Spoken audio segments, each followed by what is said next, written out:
શહેરના પૂર્વ વિસ્તારમાં ફરી એકવાર પાણીની બૂમો ઉઠી છે। કિશનવાડી વિસ્તાર આ કિશનવાડી વિસ્તારના કબીર ચોકમાં છેલ્લા ઘણા સમયથી પીવાનું પાણી અનિશ્ચિત આવી રહ્યું છે, ગંદુ આવી રહ્યું છે, જેને લઈને જ સ્થાનિકો હેરાન પરેશાન થયા છે। વોર્ડ કચેરી ખાતે જ્યારે તેઓ રજૂઆત કરવા જાય છે ત્યારે અધિકારીઓ હાજર નથી। અધિકારીઓ હાજર ન રહેતા તેઓ કોને રજૂઆત કરે એક મોટો પ્રશ્નાર્થ ઊભો થયો છે। સાથે જ આગામી સમયમાં કોર્પોરેશનના ઇલેક્શનો આવી રહ્યા છે, કોર્પોરેશનના ઇલેક્શનનો બહિષ્કાર કરશે તેવી પણ સ્થાનિકોએ ચીમકી ઉચ્ચારી છે। કહેવાતી અને કાગળ ઉપરની સ્માર્ટ સિટીએ વડોદરા શહેરના સ્માર્ટ શાસકો નગરજનોને પ્રાથમિક સુવિધા પૂરી પાડવામાં તદ્દન નિષ્ફળ છે। શહેરમાં દર વર્ષે પાણીની વિકટતા સર્જાતી હોય છે। લોકોને 2 ટાઈમ ચોખ્ખું પીવાનું પાણી પણ નથી મળતું। જુદા જુદા વિસ્તારોમાંથી પીવાનું શુદ્ધ પાણીની બૂમો ઉઠતી હોય તેવામાં આજે કિશનવાડી કબીર ચોક અને શહેરના આજવા રોડ પર આવેલા શ્રીહરિ ટાઉનશીપમાં છેલ્લા ઘણા સમયથી ડ્રેનેજ મિશ્રિત પાણી આવતા લોકો અનેક વખત વોર્ડ ઓફિસમાં કાઉન્સિલર રજૂઆત કરવા માટે પહોંચતા હોય છે। આજ દિન સુધી સમસ્યાનું નિરાકરણ નથી આવ્યું। નાના બાળકો, વડીલો ગંભીર બીમારીઓમાં સપડાયા છે। કોલેરા જેવી બીમારીઓમાં સપડાયા હોય। વોર્ડ અધિકારીઓને પણ રજૂઆત કરી છે। 6 મહિના પહેલાં ચેક કરવા માટે તેઓ આવ્યા હતા, પરંતુ ગટર સાફ કરીને જાય છે, એટલે કે ડ્રેનેજ સાફ કરીને જાય છે, પણ જેસે તે વૈસેની પરિસ્થિતિ પણ જોવા મળે છે। મહિલાઓ દૂષિત પાણીની બોટલો સાથે સ્થાનિક વોર્ડ કચેરી પહોંચ્યા છે, જ્યાં ફરજ પરના અધિકારીને વહેલી તકે પીવાનું ચોખ્ખું પાણી પૂરું પડી રહે તે માટે રજૂઆત કરી છે। વોર્ડ કચેરી ખાતે રજૂઆત કરવા ગયેલા લોકોને કડવો અનુભવ થયો છે। વોર્ડ કચેરીમાં અધિકારીઓ જ હાજર નથી, ઓફિસો ખાલી જોવા મળી છે। આગામી સમયમાં ઇલેક્શનનો બહિષ્કાર કરશે તેવી પણ તેઓએ ચીમકી ઉચ્ચારી છે। એક વર્ષથી ગંદુ પાણી આવે અને મારે પહેલું જ છે, એટલે મારે તો આ જ રામાયણ પાણી જાય તો મને પીવાનું પાણી કે નાવા ધોવાનું પાણી મને મળતું નથી। રોજ મારી બહુ ઘેર આવીને મારો ઝઘડો કે તમે પાણી કમ નહીં ભરતા કે છે, પણ પાણી આવું આવે તમે ક્યાંથી ભરું પાણી? કેવી રીતે પાણી ભરવાનું મારે? કપડો કઈ ધોવાનો, મારે પાણી કઈથી પીવાનું ભરવાનું? રોજ કોનાથી આપણે ભરવા જઈએ? રોજ હું લોકોને તો પાણી ભરી લાવું પીવા માટે, વાપરવા માટે। તે તો લોકો હારા છે તો ભરવા દે, ના હોય તો કોણ ભરવા દે? ભરવા દે આપણને કોઈ? આપણે કોઈને ભરવા ના દે તો પાટલી લઈને આવે છે, તે પાટલી લઈને તો ચિંતા કરે ને, એ લોકો અમને પાણી ભરી આલે છે, એટલે અમે 1 વર્ષથી આવું જ પાણી પીએ છીએ।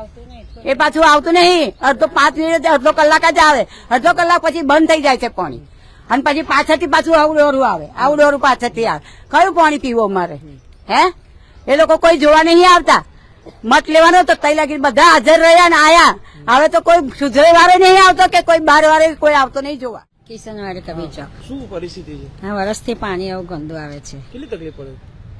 તકલીફ તો પડે જ ને, કપડાં ધોવાના, વાસણ ઘસવાના, વાપરવાનું। પહેલા ગંદુ આવે, પછી થોડી વાર સારું આવે। કેટલું 10 મિનિટ આવે, 10 મિનિટમાં કેટલું પાણી ભરાય? ભાઈ પાછળથી પાછું આવું આવે, એટલે પાણી કઈથી લાવવાનું? હોજના ટાઈમે તો પાણી નળ ખોલાય જ ના, બિલકુલ નળ ચાલુ ના થાય, બહુ જ ગંદુ પાણી આવે। જરા વામિટ થઈ જાય છે, જરા વામિટ થઈ જાય છે, પેટમાં દુખાવો થાય, તો પાણી લાવવું કઈથી? પાછલી લાઈનમાં આવે પાણી, તો એ લોકોને ભરવા સુધી તો અમને ના ભરવા દે, તો થોડી વાર ભરવા દે, ખાલી પીવાનું 2 વેરા ભરીએ બસ, તો પાણી લાવવું કઈથી? એટલે વર્ષથી આ પ્રોબ્લેમ છે। જગ લાવવા પડે ને, ના હોય પછી વેચાતા જગ લાવીએ। તો હવે આવનારા દિવસોમાં ઇલેક્શન આવી રહ્યું છે, હવે વોટ કરશો કે? વોટ જોતા હોય તો પાણીનો સુધારો કરે, અમારે આગળ ગંદુ પાણી ના આવે તો જ વોટ આપીશું। તો હવે નહીં આલો હવે વોટ? ના, વોટ તો આલવાના, નહીં આપવાના એવું નહીં, કારણ કે ના આપે। સમસ્યા તો તમને પાણીની સમસ્યા વોટિંગ આયા પહેલા અમારી નિકાલ કરે એનો, ચોખ્ખું પાણી જોઈએ બસ।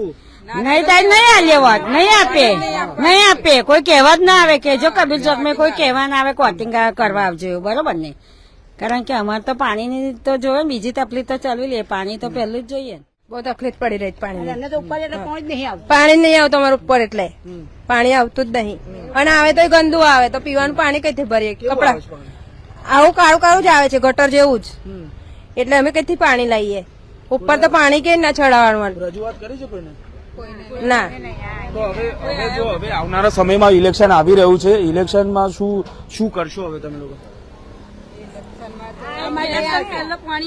આવવું જોઈએ પહેલા પાણી, ચોખ્ખું પાણી આવવું જોઈએ, આવું ના આવવું જોઈએ। આ પછી પાણી આવે તો અમે પીએ કેવી રીતે? અને અમારા ઘરમાં તો છોકરી ડિલિવરી કરવા આવે, ડિલિવરી છોકરી આવું પાણી પીવડાવાય? કેટલા મહેમાન આવે, કાયમ 4 જગ અમે મંગાવીએ, છોકરી તો ડિલિવરી કરવા આવી, બોલો હવે ડિલિવરી કરવા આવી તો આવું પાણી પીવડાવાય કોઈ છોકરી? કોઈ એટલે અમારે ઇલેક્શન એટલે આવું પાણી જોઈએ, એનું પહેલા તો અમારે તે વાત જ લેવા નહીં આવવાનું। અમારા ગલીમાં કોઈને પહેરવાનું નહીં, કબીર ચોક માંથી કોઈ વાત હલવા નહીં આવે, બધા જ એ કરીશું।